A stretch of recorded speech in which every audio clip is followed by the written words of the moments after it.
Hello friends, আজকে আবার চলে এসেছে একটা নতুন ডিজাইন নিয়ে। এটা একটা ব্ল্যাক কালারের ব্লাউজ পিস হচ্ছে, সেখানে আমি ফ্রি হ্যান্ড পেন্ট করছি।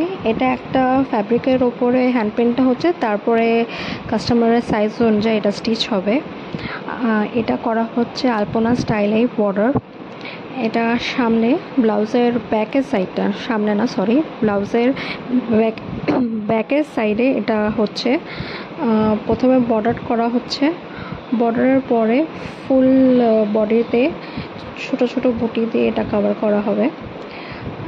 এটা অ্যাকচুয়ালি স্লো মোশনে এটা করা হচ্ছে আস্তে আস্তে, তো একটু পরেই আপনারা দেখতে পারবেন ফুল ব্লাউজে ছোট ছোট ফ্লোরাল বুটি দিয়ে এটা করা হচ্ছে, তাতে পুরো ব্লাউজের ব্যাক সাইডটা কভার হয়ে যাবে।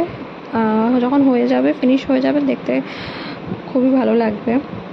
একটু পরে সেটা আসবে, আপনারা দেখতে পারবেন। কিরম লাগলো আমাকে জানাবে কমেন্টসে। এরপরে এটা স্লিভসের ওপরেও কাজ করা হয়েছে, স্লিভসেও বর্ডার করা হয়েছে বড় করে। তারপরে ওটাতে একটা মোটিভ করা হয়েছে খুব সুন্দর।